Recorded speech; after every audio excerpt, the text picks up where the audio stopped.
Hi, you guys. I wanted to quick pop on and share a little bit more about this week's blog post, which is all about house hunting. Um, and I kind of wanted to touch on some of the things that people generally forget about when you're looking for a home that can be. These are things that can be really important in the long run, but a lot of times they kind of get missed because we're too emotional about our decision with our home. So I have worked with countless home buyers to kind of take a look at the home and make sure that it is something that they do in fact want to invest in. And I think that's the key right off the bat is your home is really an investment. Yes, it is a place to live, but it also is an investment. And so we need to be sure that it's a good investment and it's something that's not going to end up being a money pit, or it's not going to be a decision that you regret in the future. Lastly, we want to make sure it's not a property that you have a problem selling when you're ready to sell, because we all know that we're not going to hold on to our homes forever. It's something that is temporary, whether it be 5 years, whether it be 20 years. At some point, we're going to be moving on, finding a different property, and selling our home. So, with that as like the base of how we're going to make our decisions when we're house hunting, there are homes that you could probably write off right away when you walk through it, just by looking at a few key things. So, some of the things that I like to talk to people about, and generally I get to talk to them after they have already fallen in love with a home, and that can kind of be problematic as well, just because once you've already fallen in love with it, that emotional feeling and the decisions become emotional instead of logical or rational. And so we want to try to catch these things before we truly fall in love with a home. And some of the big things I listed out in this week's blog post. I also have another post that's a little bit older that I can link below as well, that talks about a set of different items that you should really be watching for. One of the biggest things that we want to look at is water damage within the home. Water damage can be from either water coming inside from the exterior, or it can be from plumbing. So we want to watch for those things. I have a worksheet that can help you go through a home, and it'll help you pinpoint and look for different ways that water damage will appear in a home. I mean, a lot of times you'll see staining if you feel a wall and it's soft. That's a really good sign right there. So those are things that you can visually look at. If you're looking at a home that has a basement, if you go down and the basement smells really, really damp and musty, chances are it really is. Our nose is a really good indicator of if there is excess moisture in the basement. A foundation that has a lot of moisture around it, any sort of concrete block, it's going to seep in to the basement at some point. Not necessarily causing like a flood or anything like that, but just things to be damp.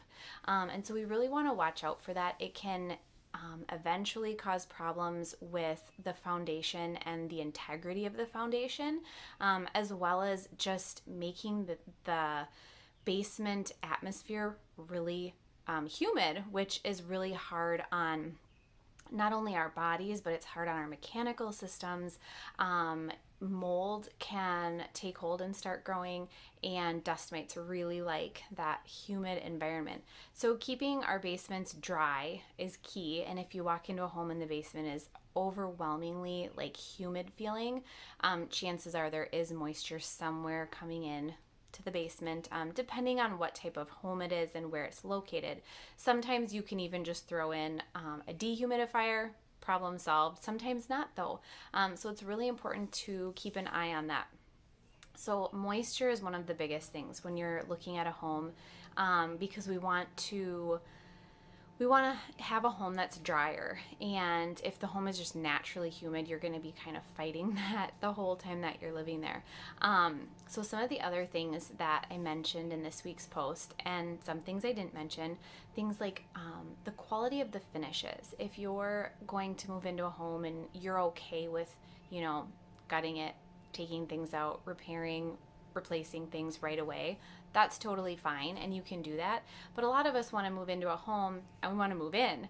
And so if you have a home that needs, it has like the hollow core doors and you want to put in 6-panel doors, it has laminate countertops and you want to put in a really nice marble or stone, it has, carpet or vinyl flooring, and you want to put in a higher quality material, those are things that take time. They also kind of make your home a construction zone. So it's something to think about, but that often gets overlooked. We kind of think, oh no, it'll be fine, I don't mind. And really down the road, it does become kind of a headache. Another thing that is really important to look at is the direction that your home faces. And when I say face, I don't necessarily mean your front door. By facing, I mean whatever side the windows, most of the windows are on. So for our home, I live in Minnesota, our windows are mostly on the south side of our home, which helps a lot in the winter. We have really cold winters, and that sun shining in really helps heat up our home passively, and so we don't actually need to utilize our furnace as much as, say, a home that had most of the windows on the north side of the home. Granted, in the summer, that can be problematic, and so we have to close the shades on one side of our home. But we also have deciduous trees, which help in the summer protect the home from the sun rays, and in the winter it allows the sun to come through. So these are just small things that you could notice about a home. Mature trees is a huge thing to look for in a home. Trees take a long time to grow, and so that's something that you can also look at. And then you can also look at just the location of the home, and look at the neighborhood. You can actually go and look at crime reports for neighborhoods. You can find what environmental hazards have been reported in the area around your home. If you go to like your state's health department, a lot of times you can find that information. So those are things that we don't generally think about when we're looking for a home, but they're important because we can't change some of those things very easily. Most everything about a home, I always say, is fixable, repairable. You can change it. However, some of those things are things that you might not be able to change as easily.